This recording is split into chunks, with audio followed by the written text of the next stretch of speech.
जय हिंद जय भारत मेरे प्यारे छात्रों। आज हम जो बात करेंगे यही बात करेंगे कि ट्रांसवर्स वेव और लॉन्गिट्यूडनल वेव के बारे में तो हम लोग डिस्कस कर चुके। अब हम ये देखेंगे कि यहाँ पर कि टाइम पीरियड और फ्रीक्वेंसी के बीच में क्या रिलेशन होता है।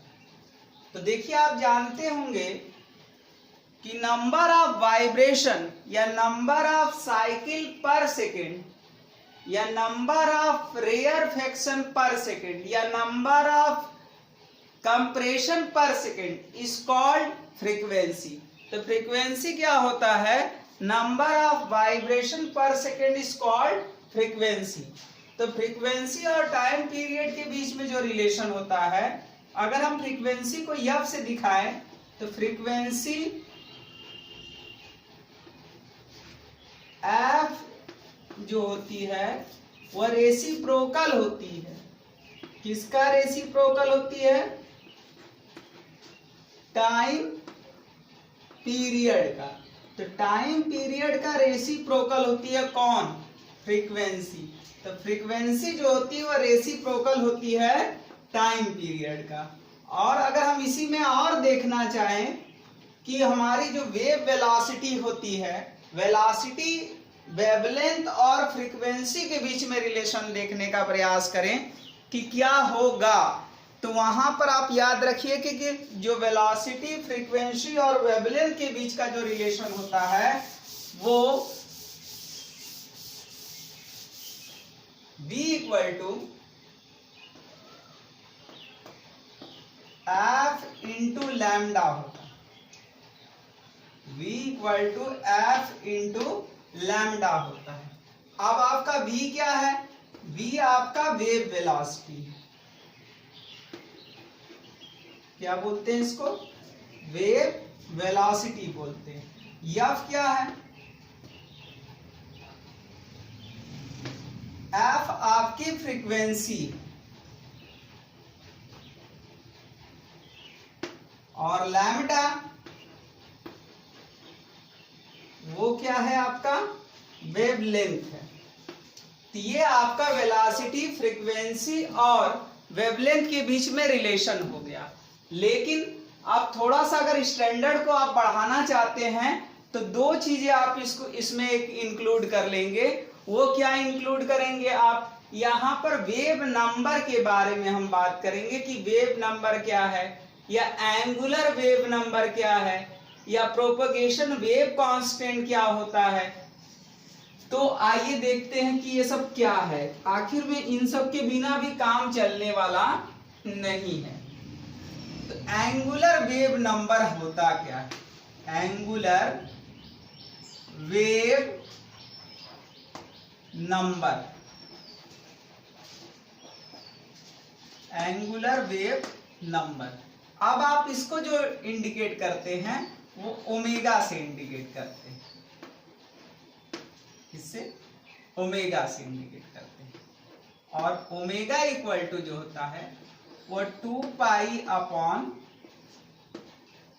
टी।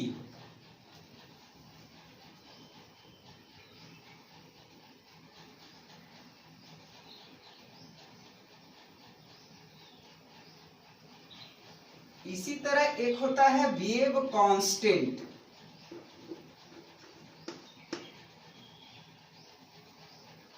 वेव कांस्टेंट, या आप इसको प्रोपगेशन वेव कांस्टेंट भी बोल सकते हैं। और ये होता है k equal to 2 pi by lambda. k equal to 2 pi by lambda. Angular wave number का जो फार्मूला होता है वो 2 पाई बाई टी होता है।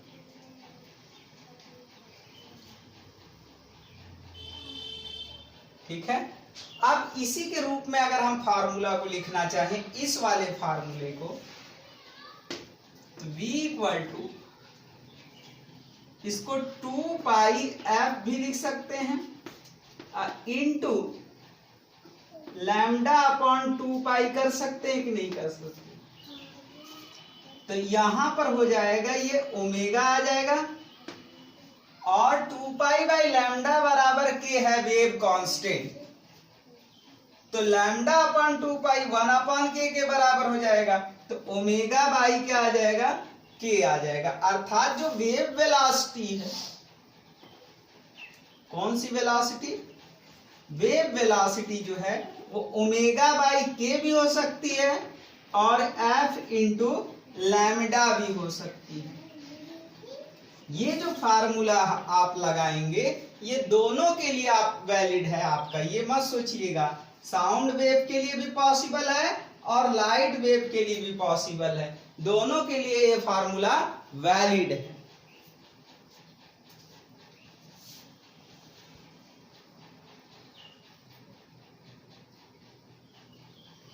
ऑडिबल वेव क्या होता है? देखिए, ऑडिबल वेव जानने से पहले एक बात आपसे रिक्वेस्ट था कि चैनल पर अगर आप नए हैं तो उसे लाइक शेयर एंड सब्सक्राइब करना ना भूला करिए। ऑडिबल वेव होता क्या है? ऑडिबल वेव वो होता है जिसे ह्यूमन हियर कर सकता है, मतलब आदमी सुन सकता है। तो इस वेव का एक रेंज होगा। तो अगर हम ऑडिबल वेव के बारे में रेंज ऑफ फ्रीक्वेंसी की बात करें, रेंज ऑफ फ्रीक्वेंसी कि फ्रीक्वेंसी का रेंज कहां से कहां तक होता है, तो ये 20 हर्ट्ज से लेकर के 20 किलो हर्ट्ज के बीच में होता है। ऑडिबल वेव की जो फ्रीक्वेंसी होती है वो 20 हर्ट्ज से लेकर के 20 किलो हर्ट्ज के बीच में होती है। अर्थात 20 से लेकर के 20,000 हर्ट्ज के बीच में अगर जो फ्रीक्वेंसी होगी वो आपकी क्या कहलाएगी? ऑडिबल वेव कहलाएगी। और इसे कौन सुनता है बेटा? ह्यूमन। अब इसमें अगर हमने आपको फ्रीक्वेंसी का रेंज दे दिया कि ये इतना है, तो वेवलेंथ का रेंज आप आसानी से निकाल सकते हो, क्योंकि स्पीड ऑफ साउंड जो हम रखेंगे वो 332 मीटर पर सेकेंड रखते हैं। ये कहीं कहीं 330 मीटर पर सेकेंड भी दिया रहता है। तो अगर हम रेंज ऑफ वेवलेंथ की बात करें, ऑडिबल वेव में रेंज ऑफ वेवलेंथ की बात करें कि वेवलेंथ का रेंज कितना होता है, ठीक है। बहुत सारे एग्जामों में ये पूछा गया है कि रेंज ऑफ वेवलेंथ कितना होता है, तो लड़के 20 किलो हर्ट्ज तक याद रखे रहते हैं तो बदल नहीं पाते हैं। तो देखिए, आसानी से आप निकाल सकते हैं। लैम्डा इक्वल टू क्या हो जाएगा? v अपॉन एफ कर लीजिएगा। अब स्पीड ऑफ साउंड जो होती है वो 330 मीटर पर सेकेंड होती है। अब बाई 20 अगर आप यहां पर रख देते हो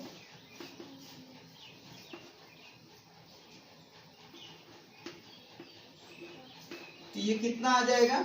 16.5 मीटर। अगर आप 20 हर्ट्ज को रख रहे हो तो अगर 20 किलो हर्ट्ज को रखोगे और यहां पर आप देख रहे हो कि फ्रीक्वेंसी जितना कम रखोगे वेवलेंथ उतना ज्यादा आएगा। अब आप यहां पर हम देखेंगे दूसरा इसका रेंज कहां तक आएगा, तो v अपॉन एफ रख देंगे तो v की वैल्यू 330 मीटर पर सेकेंड है अपॉन 20 किलो हर्ट्ज है तो इंटू 10 टू दी पावर 3 है। अब इसको हम सॉल्व करेंगे तो 16.5 जो था वो तो रहेगा ही रहेगा, इंटू 10 टू दी पावर -3 चला जाएगा।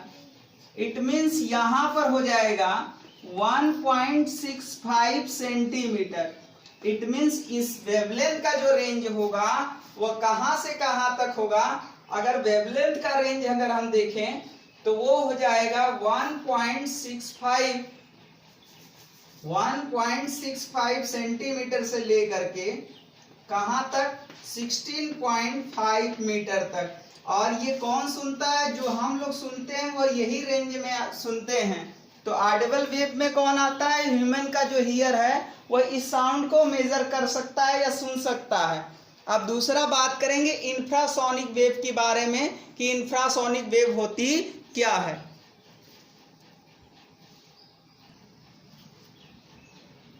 इंफ्रासोनिक वेव क्या होती है? देखिए, इंफ्रासोनिक वेव जो है आपका, इस वेव को आप नहीं सुन पाएंगे। जो ह्यूमन बॉडी है इस वेव को नहीं सुन पाता है, तो ये आखिर में सुनते कौन है? कुत्ता, बिल्ली, ये सब जो होते हैं इस वेव को जल्दी से एहसास कर लेते हैं। जैसे कुत्ता हो गए या बिल्ली जो हो गया, जब भूकंप आने वाली रहती है तो उन सबको पहले से आहट हो जाती है कि भूकंप आने वाला है। तो अर्थक्वेक जो होता है उससे जो वेव जनरेट होती है वह इंफ्रासोनिक वेव होती है। तो इंफ्रासोनिक वेव का फिर तब दिमाग में एक ख्याल आ गया होगा कि रेंज क्या होती होगी। तो सिंपल सी बात है कि अगर हम इसको नहीं सुन पा रहे हैं तो फ्रीक्वेंसी का रेंज कम होगा, तभी हम इसको नहीं सुन पा रहे हैं। तो यहाँ पर कौन आते हैं? इंफ्रासोनिक वेव में। तो यहाँ पर जो रेंज ऑफ फ्रीक्वेंसी होती है, रेंज ऑफ फ्रीक्वेंसी की अगर हम बात करें कि फ्रीक्वेंसी का रेंज क्या होता है इंफ्रासोनिक में, तो इंफ्रासोनिक में जो रेंज ऑफ फ्रीक्वेंसी होती है वो लेस देन 20 हर्ट्ज होती है। 20 हर्ट्ज से कम की जो फ्रीक्वेंसी आती है वह इसी में आती है। तो याद रखिएगा कि इंफ्रासोनिक वेव का जो रेंज होता है वह 20 हर्ट्ज के से कम होती है। अर्थात यहाँ पर अगर हम बात करेंगे कि अगर वेवलेंथ, जब फ्रीक्वेंसी 20 हर्ट्ज से कम है तो वेवलेंथ इससे क्या होगा? ज्यादा होगा।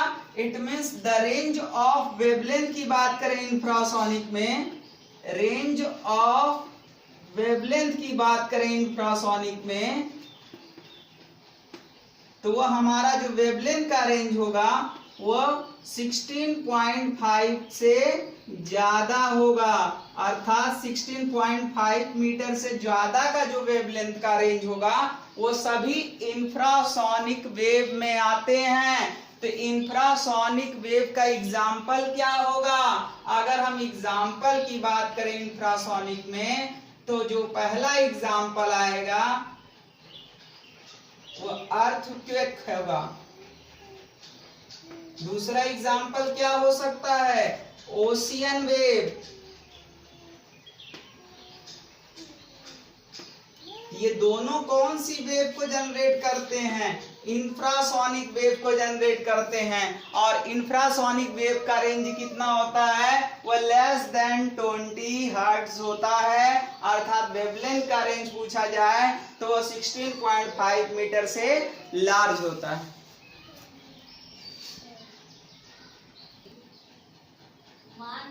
अल्ट्रासोनिक वेव जो होती है वह तीसरी वेव होती है। अब अल्ट्रासोनिक वेव का जो रेंज होता है, ये आपको बता दें कि इसका जो रेंज होता है वो बहुत लार्ज होता है। तो जो एक्सरे से जो वेव जनरेट होती है एक्सरे मशीन से, और चमगादड़ जो अपने डायरेक्शन का जो चयन करता है वो अल्ट्रासोनिक वेव्स को जनरेट करके करता है। तो चमगादड़ भी इसी में आएगा एग्जाम्पल में, अल्ट्रासोनिक वेव में।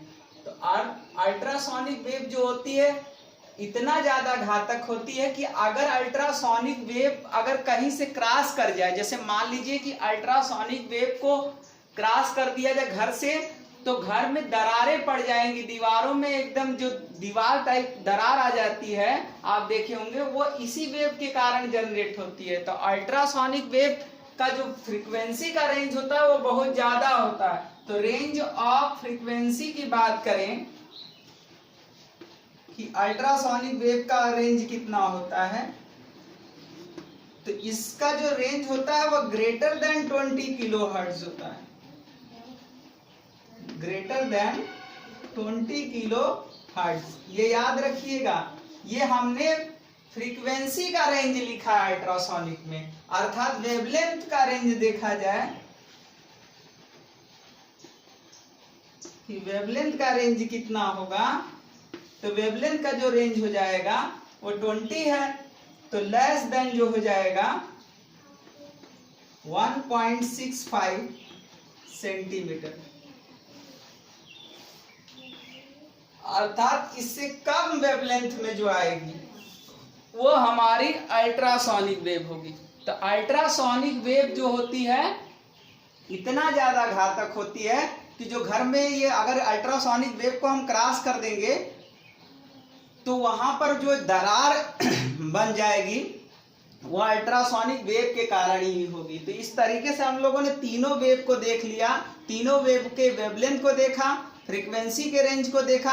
अब हम कल जो डिस्कस किए थे ट्रांसवर्स वेव और लॉन्गिट्यूडनल वेव, उसमें हम यही अब देखेंगे कि क्या ट्रांसवर्स वेव सब में हो सकती है या कुछ कंडीशन है ट्रांसवर्स वेव को प्रोड्यूस करने के लिए, लॉन्गिट्यूडनल वेव को प्रोड्यूस करने के लिए। तो वही कंडीशन क्या है वही हम देखते हैं।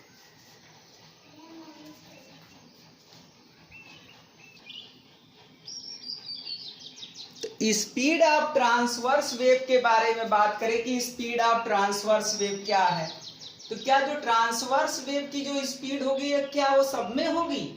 नहीं।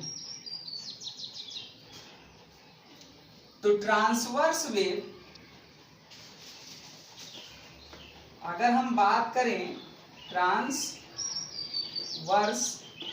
वेव, तो transverse wave only produce in rigid medium। किस मीडियम में प्रोड्यूस कर सकता है? रिजिड मीडियम में। अगर मीडियम रिजिड नहीं होगा तो ट्रांसवर्स वेव उस प्रोड्यूस नहीं करेगा। तो ये दिमाग में बैठा के चलिएगा कि ट्रांसवर्स वेव अगर कहीं प्रोड्यूस करेगी तो वह केवल और केवल किस मीडियम में कर सकती है? वो मीडियम कौन सा हो सकता है? तो केवल और केवल रिजिड मीडियम में ही प्रोड्यूस कर सकती है। तो अब आप जानते हैं कि सॉलिड रिजिड मीडियम है, तो सॉलिड में होगा कौन? Transverse wave. तो सॉलिड में अगर हम ट्रांसवर्स वेव का फार्मूला देखेंगे तो B equal to eta upon D होगा। ईटा क्या है? आपको हम पहले भी बता चुके हैं कि वेव के लिए देखिए इलास्टिसिटी और इनर्शिया दोनों की प्रॉपर्टी होनी चाहिए। अगर ये दोनों प्रॉपर्टी नहीं है तो वह वेव को जनरेट नहीं कर सकता। तो याद रखिएगा कि वेव के लिए दो कंडीशन है, उसके पास इनर्शियल प्रॉपर्टी भी होनी चाहिए और साथ में इलास्टिसिटी प्रॉपर्टी भी होनी चाहिए। तो वेयर ईटा हमारा है क्या? Modulus of elasticity, modulus of elasticity, और वो भी रिजिड मॉडुलस है।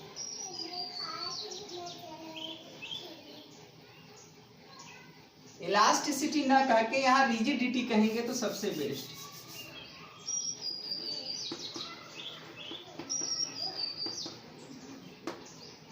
और डी आपका density of medium, density of medium, D आपका क्या है? Density of medium. अब हम यहां पर पूछें कि ये तो हो गया इन सॉलिड में।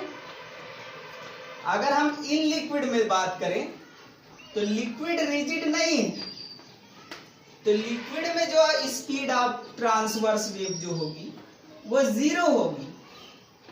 बट कंडीशन ये है कि to leave the surface of water, बहुत इंपॉर्टेंट बात बताने जा रहे हैं। To leave the surface of water, बहुत जो ध्यान से फिजिक्स को पढ़ेगा वही समझ पाएगा कि ये वर्ड क्यों लिखा गया। To leave the surface of water, Laplace नामक साइंटिस्ट ने ये कहा था कि जो वाटर का जो ऊपरी सरफेस होता है वह रिजिड होता है due to the cause of surface tension. इसलिए जब वहां पर वाटर के फ्री सरफेस पे रिजिडिटी की प्रॉपर्टी होगी, जैसे ये वाटर का सरफेस है, नीचे इसके वाटर है, तो यहाँ पर जो है कोहेसिव फोर्स के कारण सरफेस टेंशन क्रिएट होता है, जिसके कारण यहाँ रिजिडिटी की प्रॉपर्टी होती है। तो वाटर का ऊपरी सरफेस रिजिड होता है। तो वाटर के ऊपरी सरफेस पर अगर हम बात करें, बहुत सारे एग्जामों में पूछा गया है, तो वाटर के ऊपरी सरफेस पर ट्रांसवर्स वेव भी होगी, ट्रांसवर्स वेव भी होगी और प्लस लॉन्गिट्यूडनल वेव भी होगी, क्योंकि लॉन्गिट्यूडनल के लिए कोई कंडीशन नहीं है। तो यहाँ पर याद रखिएगा कि वाटर में या लिक्विड में हमारा जो स्पीड ऑफ ट्रांसवर्स वेव होती है वो 0 होती है, लेकिन to leave the surface of water, क्योंकि वाटर का जो ऊपरी सरफेस होता है वो सरफेस टेंशन के कारण रिजिड होता है। तो जब वहां पर रिजिडिटी का प्रॉपर्टी होगा वाटर के फ्री सरफेस पर, तो कुछ ना कुछ तो ट्रांसवर्स वेव प्रोड्यूस होगी। इट मींस वाटर के फ्री सरफेस पर ट्रांसवर्स वेव भी होती है, साथ में लॉन्गिट्यूडनल वेव भी होती है। तो बहुत इंपॉर्टेंट बात आपको बताएं। लेकिन वही वाटर के फ्री सरफेस से अगर हम नीचे चले जाएं तो रिजिडिटी की प्रॉपर्टी खत्म हो जाएगी, क्योंकि सरफेस टेंशन नहीं रहेगा। तो अंदर अगर वाटर के अंदर हम बात करें तो केवल लॉन्गिट्यूडनल वेव होगा, लेकिन ऊपरी सरफेस पर बात करें तो दोनों वेव जनरेट होती है। और गैस में तो पूछना ही नहीं है, गैस में स्पीड ऑफ साउंड, अगर हम स्पीड ऑफ ट्रांसवर्स वेव पूछेंगे तो जीरो होगा, क्योंकि उसमें रिजिडिटी की एकदम प्रॉपर्टी ही नहीं है। तो लिक्विड में तो वाटर के फ्री सरफेस पर पाया जाता है due to the cause of surface tension, इसलिए कुछ ना कुछ ट्रांसवर्स वेव होती है वाटर के फ्री सरफेस पे। किसके कारण? Due to the cause of surface tension. कौन बोला? लाप्लास नामक साइंटिस्ट ने बोला था कि वाटर के फ्री सरफेस पे ट्रांसवर्स वेव हो सकती है, क्योंकि वहां पर रिजिडिटी प्रॉपर्टी रहती है। तो गैस में नहीं रहेगी, सॉलिड में रहेगी, लिक्विड में भी नहीं रहेगी, लेकिन लिक्विड में एक जगह पर रहेगी, वाटर के फ्री सरफेस पर, due to the cause of surface tension.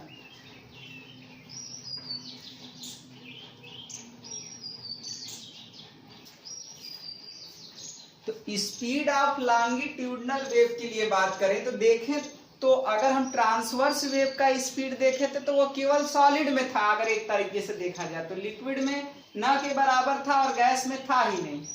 तो क्या ऐसा कंडीशन लॉन्गिट्यूडनल वेव के साथ भी होगा? नहीं। तो अगर स्पीड ऑफ लॉन्गिट्यूडनल वेव की बात करें तो speed of longitudinal wave solid में भी पॉसिबल है, लिक्विड में भी पॉसिबल है और गैस में भी पॉसिबल है। तो ये कंडीशन नहीं है कि मतलब केवल सॉलिड में होगा। तो स्पीड ऑफ लॉन्गिट्यूडनल वेव की बात करें तो सॉलिड में भी पॉसिबल है, लिक्विड में भी पॉसिबल है और गैस में भी पॉसिबल है। फॉर एनी मीडियम के लिए बात करें स्पीड ऑफ साउंड वेव क्या होगा? For any medium. अब साउंड वेव के लिए आपके पास हम पहले भी बता चुके हैं, इनर्शियल प्रॉपर्टी होनी चाहिए, साथ में इलास्टिक प्रॉपर्टी होना चाहिए। तो V equal to E by D होता है किसी भी मीडियम में निकालने के लिए। V equal to E by D होगा। वेयर आपका E क्या है? Where E is modulus of elasticity. देखिए आ गया ना, मॉडुलस ऑफ इलास्टिसिटी। और डी क्या है? D is a density of medium, density of medium. अब हम लोग पहले से जान रहे हैं कि मॉडुलस ऑफ इलास्टिसिटी सबसे ज्यादा किस में होती है? तो मॉडुलस ऑफ इलास्टिसिटी सबसे ज्यादा सॉलिड में होती है, फिर उसके बाद लिक्विड में होती है और सबसे कम मॉडुलस ऑफ इलास्टिसिटी गैस में होती है। तो उसी तरह अगर हम बात करें कि स्पीड ऑफ साउंड वेव या स्पीड ऑफ लॉन्गिट्यूडनल वेव सबसे ज्यादा किस में होगा, तो ये इसके डायरेक्टली प्रोपोर्शनल है। तो स्पीड ऑफ लॉन्गिट्यूडनल वेव सबसे ज्यादा सॉलिड में होगा, फिर लिक्विड में होगा और सबसे कम जो होगा वो गैस में होगा। क्योंकि ये यहाँ पर हम जो देख रहे हैं तो speed of sound wave that is directly proportional to square root of modulus of elasticity, अर्थात जिसका मॉडुलस ऑफ इलास्टिसिटी जितना ज्यादा होगा, मॉडुलस ऑफ इलास्टिसिटी जितना ज्यादा होगा, स्पीड ऑफ साउंड वेव भी उसमें उतना ज्यादा होगा।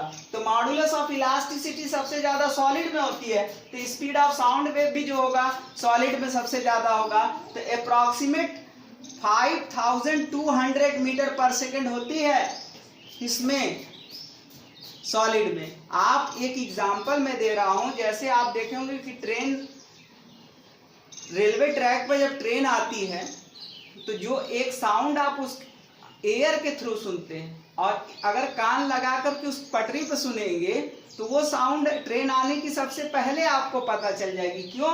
क्योंकि जो स्पीड ऑफ साउंड वेव जो होती है वो सॉलिड में ज्यादा होती है एज कंपेयर टू गैस। तो अगर हम अप्रॉक्सीमेट लिखें एक डेटा, तो सॉलिड में लगभग 5200 मीटर पर सेकंड की स्पीड मिली है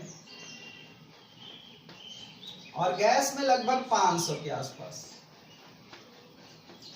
अप्रॉक्सीमेट डेटा है, ये नहीं कि इतना होता ही है। तो 5200 मीटर पर सेकंड सॉलिड में मिली है और गैस में लगभग अप्रॉक्सीमेट 500 मीटर पर सेकंड। तो अर्थात अगर रेलवे ट्रैक पर अगर आपको सुनना है तो कब कौन सी साउंड सबसे पहले सुनने को मिलेगी? कान लगा करके पटरी पर सुनेंगे तो वो क्या है? सॉलिड है, लोहा है। अब वहां पर सुनेंगे तो वहां पर वो जो साउंड आपको है वो पहले समझ में आएगी कि ट्रेन आ रही है। तो ये याद रखिएगा कि स्पीड ऑफ साउंड वेव सबसे ज्यादा किस में होती है? सॉलिड में। सबसे कम किस में होती है? गैस में। किसी भी मीडियम में अगर स्पीड ऑफ ट्रांसवर्स वेव की बात करें तो v इक्वल टू √E/d होगा। E क्या है? मॉडुलस ऑफ इलास्टिसिटी है। d क्या है? डेंसिटी ऑफ मीडियम है। याद रखिएगा कि स्पीड ऑफ लॉन्गिट्यूडनल वेव या speed of sound wave solid में भी पॉसिबल है, लिक्विड में भी पॉसिबल है और गैस में भी पॉसिबल है। और एक बात कहना था कि चैनल पे नए हैं तो उसे लाइक शेयर एंड सब्सक्राइब करना ना भूलिए। ज़्यादा से ज़्यादा वीडियो को शेयर करिए कि हमारा भी मनोबल बढ़ता रहे और आप तक वीडियो पहुंचता रहे। जय हिंद, जय भारत।